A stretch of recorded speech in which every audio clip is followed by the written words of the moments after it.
introduction and inviting me to give a chance to give a talk in here.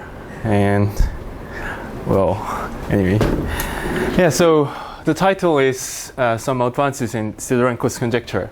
This is a joint work with Jong-Han Kim in KIAS and Jungbom Lee in MIT. So the content I would cover is based on two approaches to Sidorenko conjecture. This is on arXiv, like several months ago.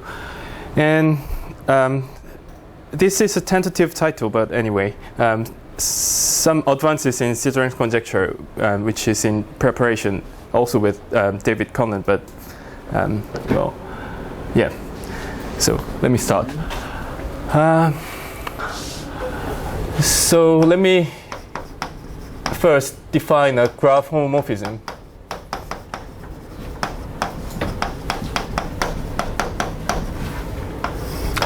So graph homomorphism is, well, almost everybody in here would know, but anyway, is a map from a vertex set to a vertex set of graphs, such that if we have an edge here, then the edge is mapped to an edge.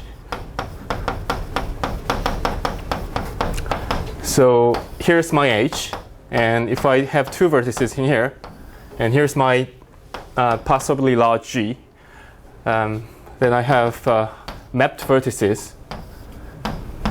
And if here's an edge, then here's also an edge. Yep. This is definition of graph homomorphism. And many kind of important and famous theorems in graph theory can be rephrased using these graph homomorphisms. I will talk about it a bit later. And so I'm going to define homomorphism density. So this is a homomorphism density from H to G. By density, I mean I normalize the number of homomorphisms, which means so if I say homom of H and G, then this means the set of all homomorphisms from H to G. So I count the number of all homomorphisms from H to G and divide it by number of all possible vertex maps. Yeah. So this is a probability that if I take a uniform random vertex map from VH to VG, then it becomes a graph homomorphism. Yep. So a random map is a homomorphism. Yeah. And it also has a equivalent analytic form, which I wrote in the abstract. So I can, well, expectation is same as integration, you know. So yeah, so if I take expectation and I take characteristic function on, so I call this xu to be a value of u mapped by some random vertex map x. So u in H is mapped to xu in G. So if I take a random vertex to map u, then these are adjacent whenever u and v are adjacent. Yeah. So this is homomorphism density, right? So for example, if I take H to be just an edge, then just an edge, K2, then what would I have? So I will have number of vertices square, And here I will have twice the number of edges because it's labeled. So here I think about just a labeled vertex. So I have two choices to label each edge. So that gives these twice. Yeah. So this can be rephrased by average degree densities, which means by degree density, I mean just the degree divided by the number of vertices. Yeah. So I take an average with all such degree densities, then I get this. And this is also almost same as just edge density in G. By almost, I mean it depends how you define edge density. You can also define this by some without these constant vectors or something like that. So it depends, but anyway, it's almost same like an edge density. So a famous theorem, I would rather say a fundamental theorem in external graph theory. It's Montel's theorem. Theorem of Montel in 1940s can be rephrased by if I have edge density greater than half. By these two inequalities, I mean it's substantially at least like an epsilon quantity, asymptotically greater than half, not converging to half from above. Then the triangle density is also bounded below by 0. Yeah, so we have positive triangle density, which means we have certain number of triangles. And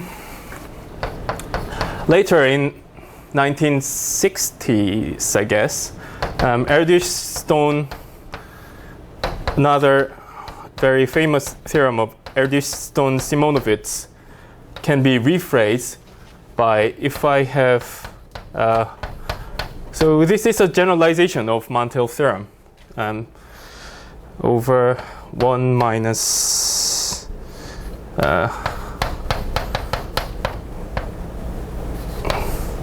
chi of h, this is a chromatic number of h.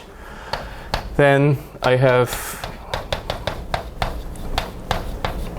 so this means if I have edge density larger than this threshold, then I would certainly have h in G. Yeah. So let me give you a very easy question. What if H is a bipartite graph? What if H is a bipartite graph? Then, well, this will be 0, right? And this is 0. So if H is bipartite, then if I have positive edge density in G, then I have a bipartite graph in there, in G.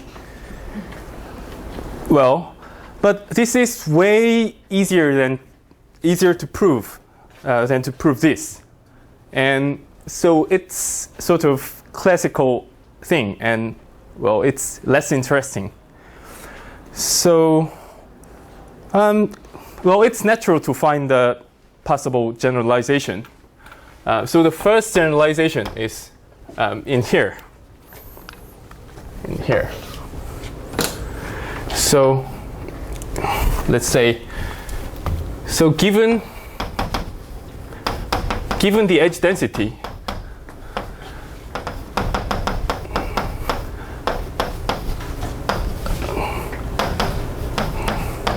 this is greater than 0 by how much? I mean, find a tighter bound in here. So I want to find a lower bound in terms of this edge density in here. And another possible thing to think about is find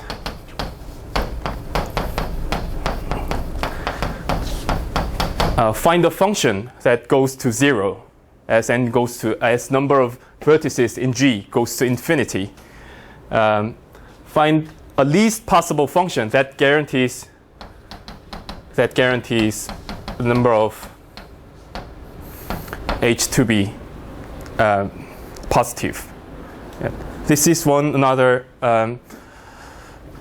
generalization, and both two problems are quite hard to prove. And the second one is one of the major open problems in extreme graph theory. It's even open for hypercubes when H is a hypercube.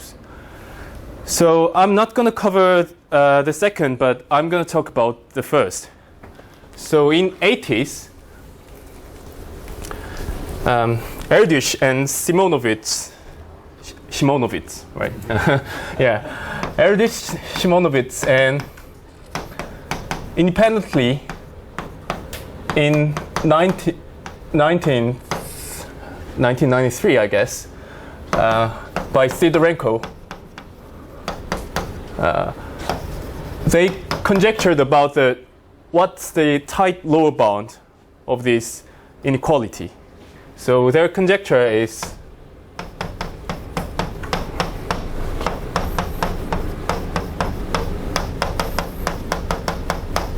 this quantity is a right bound. So what's the meaning of this formula? If you look at here, so imagine your graph G is a Erdős random graph G and P. So you're assuming H is bipartite? Yeah. So H is bipartite and any G. Yeah. Any graph G. And here I mean by graph that's simple undirected graph. Yeah, it's obvious. But anyway. Yeah. So for example, take G to be a Erdős random graph. Then, well, if I take a random, this random is different from here, the random graph. If I take a random map from H to G, and it is a graph homomorphism with probability. So actually, it's expectation. It's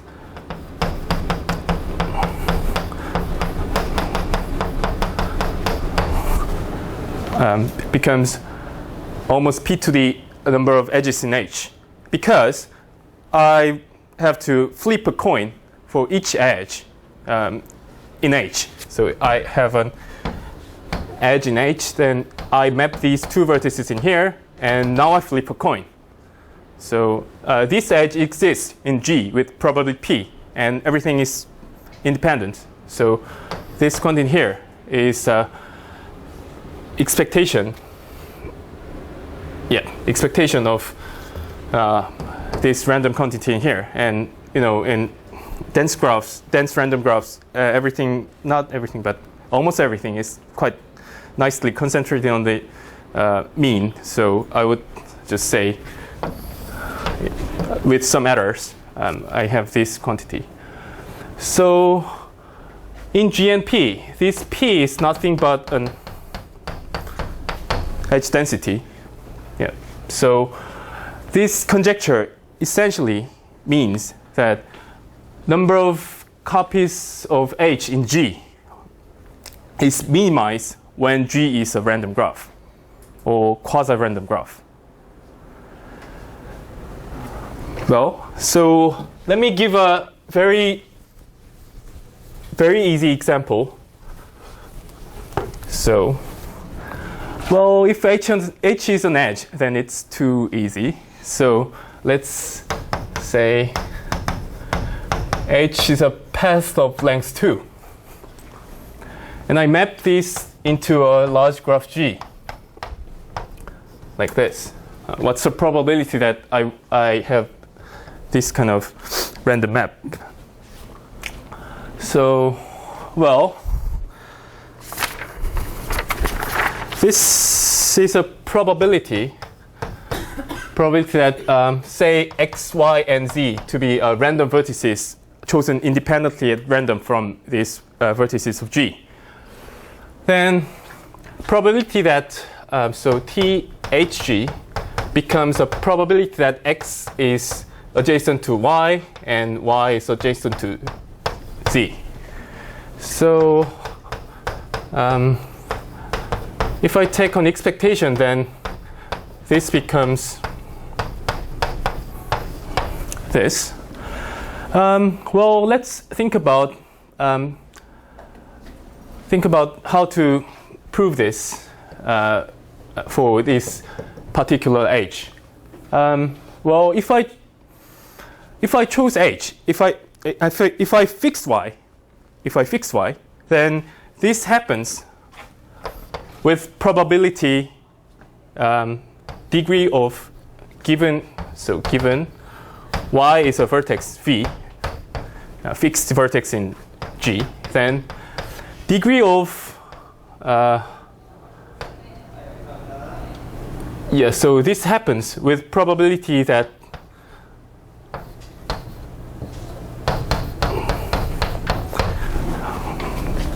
so this is a probability that this happens. Sorry. So our random vertex X is adjacent to our fixed vertex V with probability of degree of V over number of vertices, right? No, this is easy. Yeah, so if we fix Y to some vertex V, then this also happens to Z. So I have expectation of rho of Y squared, which means this quantity is rho V, right? Well, now my random instance is just depending on Y. Yep. And then I apply Cauchy-Schwarz. Then I have expectation of degree density of Y squared, right? And what's it? So this is average degree density of Y, random vertex Y. So it's just edge density, as I told you a few seconds ago. Yeah. So this is a proof of Sidorenko's conjecture when H is a path of length 2 using a simple Cauchy-Schwarz inequality. So we can extend this to, say, stars. Instead, we need to use Jensen's inequality than this Cauchy-Schwarz inequality, but we can easily prove this with Jensen's inequality when H is star. But still, it's non-trivial to prove this conjecture to for cases like trees or even paths. So let me briefly mention all the known, not all, but almost all, the known results for this conjecture. So in 1960s, even before the conjecture is conjectured, Blakely and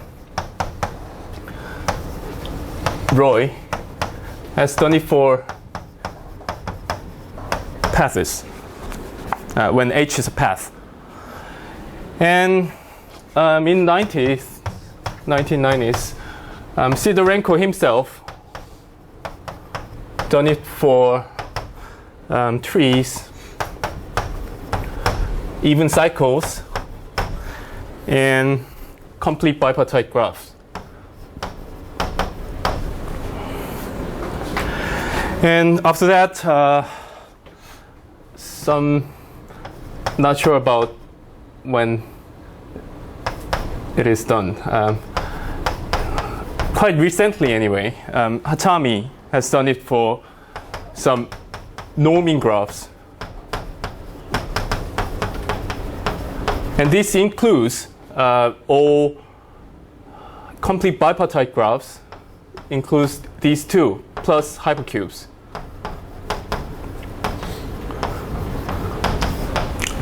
So, but norming graphs is really kind of stronger than having this inequality satisfied. After that, David Connon and Jacob Fox and Benny Sudakov has done it for one vertex. If here's a bipartite graph, remember H needs to be bipartite. So with one special vertex that's adjacent to all other vertices on the other side. Well, this is a result of Connon, Fox, Sudakov. And after that, Lisha Lee and Balazs Szegedy has done it for reflection trees, which are not trees in general, but anyway, this containing this Connon-Fox Sudakov result. And very recently, Jonghan Kim and Jungbom Lee and myself, we've done for some graph class called tree-arrangeable graphs. I will explain it later. Tree-arrangeable graphs. And if I have so I'm going to say H, a bipartite graph H, have Sidorenko's property if this inequality, it satisfies this inequality for any graph G. So if H has a Sidorenko's property, and if I take a box product, which means a Cartesian product with a tree T, then it also has a Sidorenko's property. Yep, that's our recent result. And there are something more.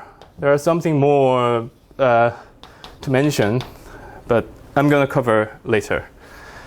So in this talk, I'm going to talk about this case, tree-arrangeable graphs. Yeah. So the method. So in the original paper of ours, so-called two approaches to Sidorenko's conjecture, because it contains two approaches. So it takes an analytic approach, but recently we found a kind of more combinatorial approach using entropy inequalities. So I'm going to cover that proof briefly. Yep, that's my plan. And if time allows, then I'm going to cover also for that one, but this box product one, but I don't think I would have such time. Right. So, let me briefly talk about entropies. So entropies, it's quite a famous notion introduced by Shannon. So given a random variable x, then entropy of x, denoted by h of x, I use this bold h because there are so many h in homomorphism and also a graph h. So for any possible values that x may take, I sum up all these probability mass functions by taking a function x log x. So this is a definition of entropy. And I also define a conditional entropy by a joint entropy minus the entropy. So, well, don't be too scared. So just think about this entropy calculus as just roughly you take a log to the probability rules. So you would know some event, this conditional events, it's defined by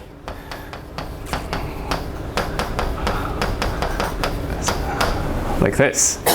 Yeah, so if you roughly take a log, then you would have sort of, yeah. This is how you can imagine and just do something with entropies. And well, there are some calculus rules. Unfortunately, this is not the end of the story. So the first one is entropy. If I take the set of all possible values that x can take to be s, then entropy is maximized by log of s, log of the cardinality of s. And this equality is attained when the distribution of x is uniform. So in plain language, it means that entropy is maximized when the distribution is uniform. Yeah. Right. So number 2, if I have a joint entropy, so by joint I mean if I have a random vector in here, then I also have some kind of vector values that my random vector could take.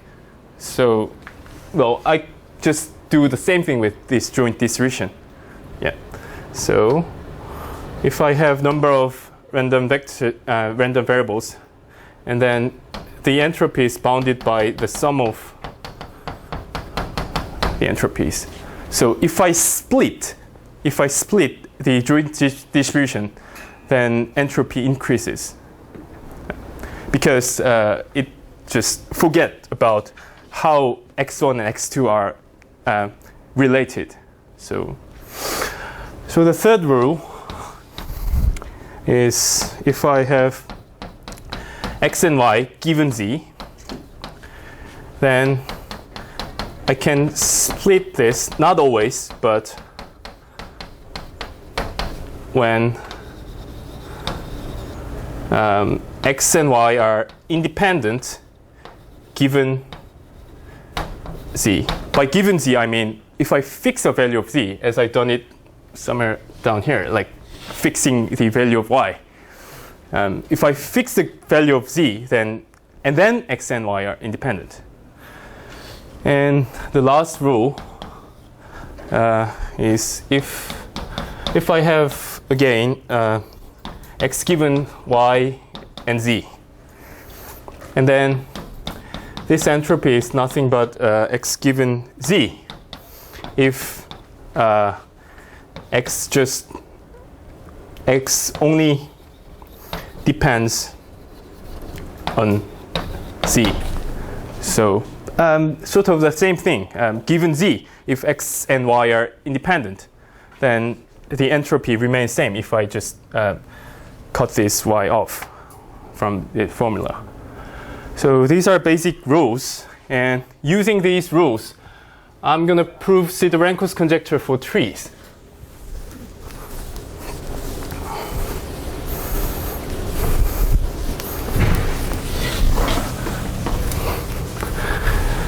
So I'm going to go with a tree, case of trees. When H is a tree with 5 vertices,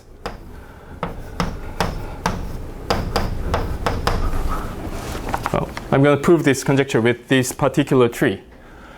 So I map these vertices into some large graph G, and I want to calculate the probability that this random map is a graph homomorphism.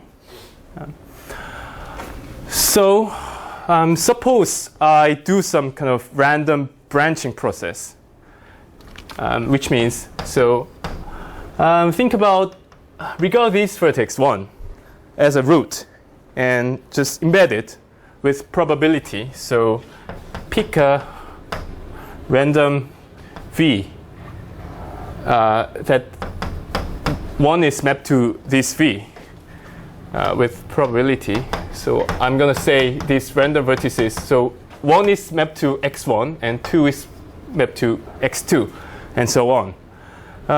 Pick x, say x1, this random vertex x1 with probability. x1 is v with probability degree of v divided by number of edges. So this is just a normalization. So I want to choose a starting vertex with probability that's proportional to degree. Okay, and then I'm going to pick x2 and x3 independently at random from the neighbor set of x1. So I already picked the x1. So within the neighbor set of x1, I'm going to choose x2 and x3. And then, again, I'm going to pick x4 and x5. Again, independently, you can guess, at random from neighbor set of x2. You choose it uniformly? Yep, uniformly. Uniformly at random and independently from the neighbor set. So this randomized algorithm certainly gives a homomorphic copy of H in G, like this. So this algorithm gives a distribution on all kind of homomorphic copies of H in G. So we have a distribution, but this is not necessarily uniform. Well, we can actually write down a formula that the actual distribution, how actual distribution looks like, but I'm not going to do that. But it's not difficult to write down. So this is possibly non-uniform distribution on all homomorphisms from H to G. So what I'm going to do is entropy analysis. So if I take a log on the number of homomorphisms, then this is bounded by, let's say, this x1 up to x5 as a random vector. And if I calculate the entropy of this distribution, then I would certainly have some less amount or equal to this log quantity because of rule here. It's maximized when it's uniform.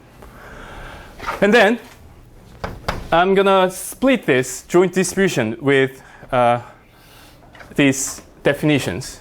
So I'm going to, given x1 up to x3, the entropy of x4 and x5 plus x1, x2, x3. Any questions? Okay, yeah. So, and I split it up again with here x2, x3 given x1 plus entropy of x1. Okay? So I'm going to apply these two rules now. So with this, first with this. So x4 and x5 does not really depend on values of x1 or x3. It only depends on x2, like a sort of Markov chains. So we can just delete these two dummies. And with this rule, with this rule number 3, I can split this entropies given x2 plus x5 given x2 plus x2 given x1 plus x3 given x1 plus entropy of x1.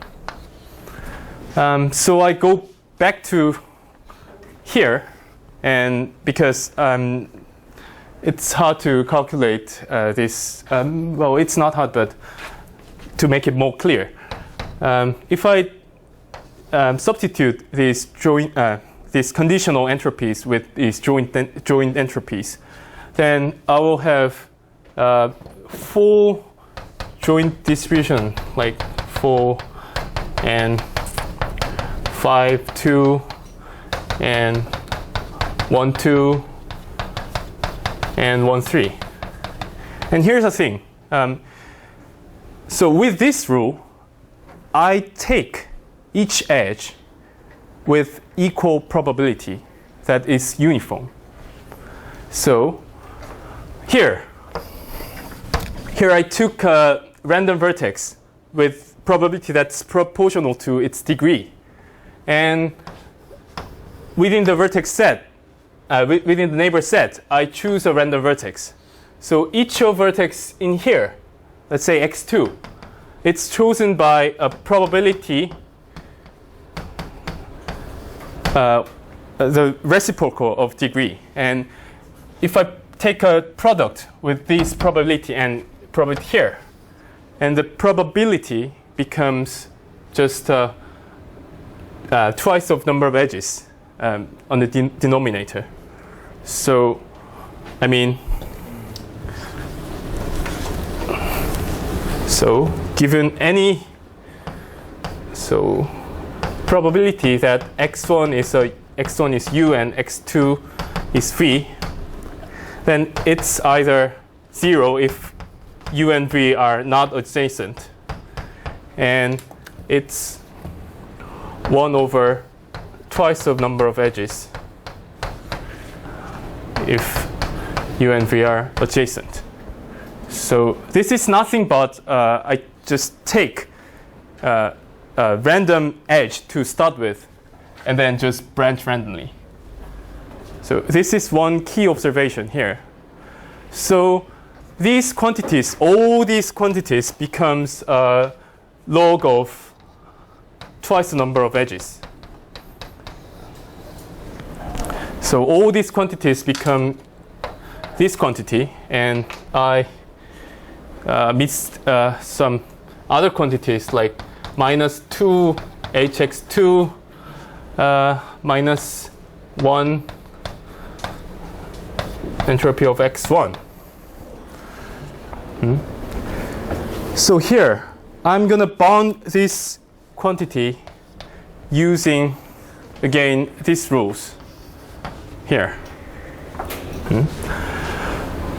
So this is bounded above by log of number of vertices, because I take a non-uniform distribution, possibly non-uniform distribution on vertices of G. So this is bounded above by log of Vg, but I have minus here, so this is lower bound. So if I combine this whole bunch of inequalities, then I have a correct bound. I'm not going to calculate, but just believe me. Yeah. So this is a proof for trees. But still, we have some space to do something new.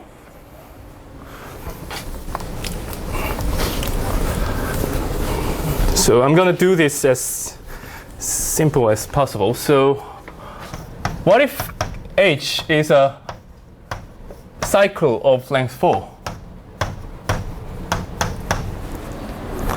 Then I'm going to do like this. So as done before, just forget about vertex number 3 for a moment, and just embed these three with my algorithm. Well, I've deleted some parts, but anyway. So embed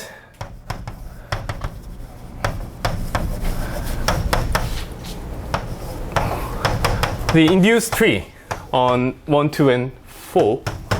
And then what about 3? Here, I'm going to use Bayes rules, which means, so I'm going to choose x3 with some probability that, so we already have x1 and x2 and x4 in our large graph G.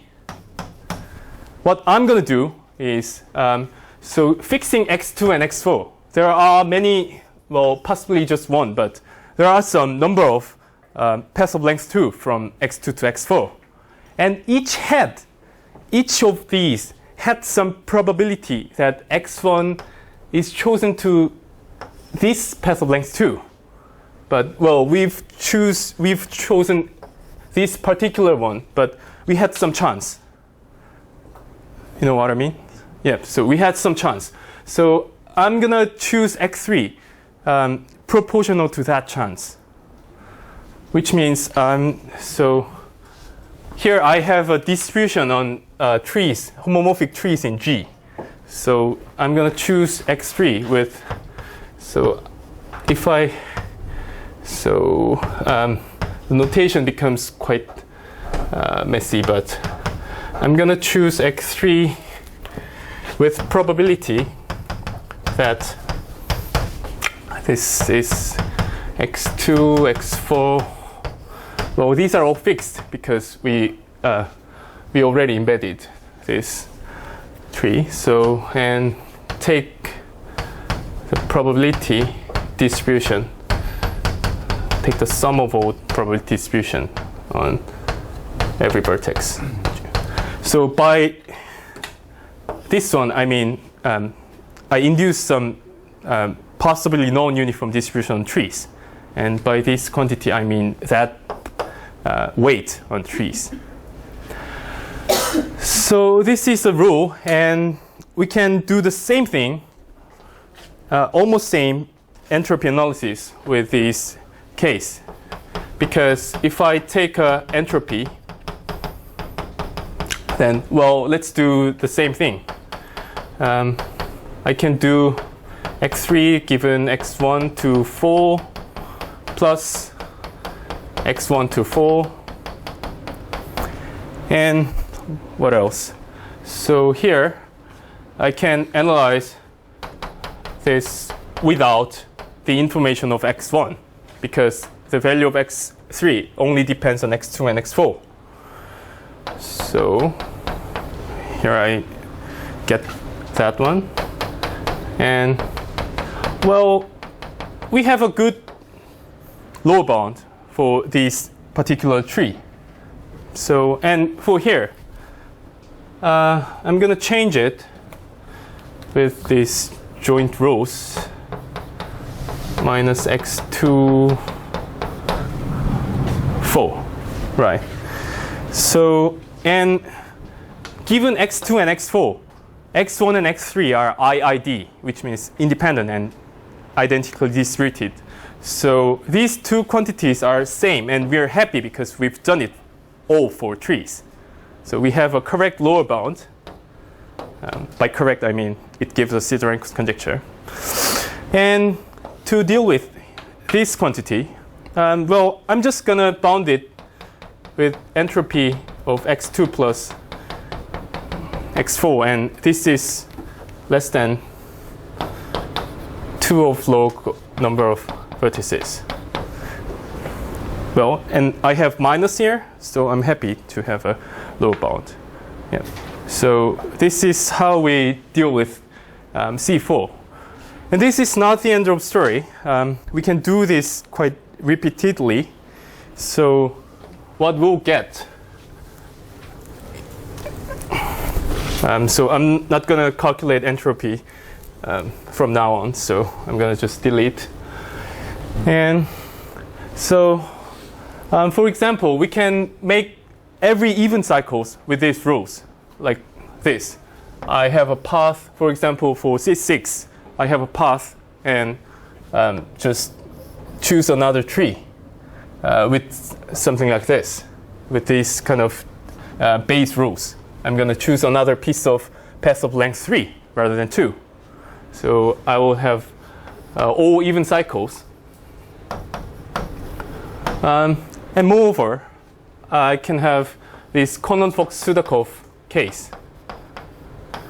Here I have one vertex complete to all others, one complete vertex adjacent to all others on the other side. And then what I'm going to do is just look at here. If I have another vertex like this, then I look at here and count, use this base rule with this particular tree and choose another tree like this. And if I have tree like this, then I again look at these 3 vertices and the distribution of this particular star given these 3 vertices. And I just choose the same thing. I just do the same thing like this. So I would have all these Condon-Fox-Sudakov case, and moreover, I can do this in very general sense. I mean, start from a tree, any tree, start from any tree, and just pick a subtree. Just pick a subtree and look at the endpoints or independent set, and I just do some kind of reflections with these base rules. I just flip the distribution like this. And then I branch again. And I can also flip the distribution on here, on any subtree. And I can branch again and do the same thing on and on and on, like this. So this whole class of graph has Sidorenko's property, and it is proven by this entropy analysis. So let me give a characterization of these graphs. So many of you would know what tree decomposition is. So tree decomposition introduced and developed by Robertson and Seymour. Tree decomposition of a graph H is a vertex specs F and tree T on F, such that so if I take union of all vertex specs, then I have the whole vertex. And for each tree, for each edge in H, I have some x in F that contains this x, this edge E. And the third one is if I have some vertex U that's also that's contained in X and also contained in Y, then it's also contained in any Z on the unique path from X to Y. This is a definition of tree decomposition. So this is because, so I'm gonna decompose this with this tree decomposition. Is it right? No. So I'm just going to delete it here. Yeah. So this path-like tree decomposition. So if I have a common vertex in here and here, then I would certainly have the vertex in here. And plus, I need 2 more rules. So each induced subgraphs on each vertex spec needs to be a tree. And there are more like technical caveats that I would rather say edge disjoint trees, but we can get rid of that condition in some, well, I would just say trees. Anyway, it's true. So number 5, so here I use base rules. So here I have some sort of symmetries between these 2 trees. So if I have an intersection between 2 vertex specs, then the minimal subtree of each vertex spec that contains these 2 vertices are isomorphic with an isomorphism that fix these intersections. So number 5, it's if I have some So I would say Sx in relative to y is a minimal subtree in h of x containing intersection of x and y, then x relative to y and Sy relative to x, which means these two trees are isomorphic by an isomorphism fixing the intersection. Yeah. With two extra conditions, I would say strong 3D composition if this 3D composition satisfies these two extra rules, then then this H, if this graph H have a strong 3D composition, then it also has a Sidorenko's property, and it contains, I haven't told, because of time, I haven't told what tree arrangeability is, but it certainly contains tree arrangeability. So, yeah, so the final theorem is strong tree decomposable graphs have Sidorenko's property.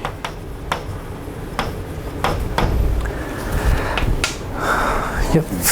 So let me end up with some open questions. Indeed, this conjecture, the whole conjecture is open. And the first one I want to mention is the most notorious case, which is a K5 C10. So I have K55, which is complete bipartite graph, and I just delete one Hamiltonian cycle. Then I have three regular graphs. When H is this graph, then Sidorenko's conjecture is true. No one knows, and it's really hard to prove for this graph or disprove the conjecture. So this is very important, and many people thought about this particular case. Is this the smallest example? Which is well, Sidorenko mentioned that this is the smallest example, but it's not 100% sure, but it's smallest famous example as far as I know. Yeah, so this graph looks like this. You take 5 edges and like twist every time. Yeah, so this graph looks like this. And the second one, as we put the name some advances in Sidorenko's conjecture, there are many approaches.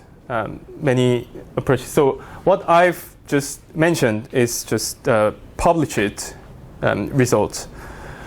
But there are more recent results of, say, Balázs-Szegedy, and we also have some other approaches to attack this conjecture, and we just gather. We are preparing a new paper.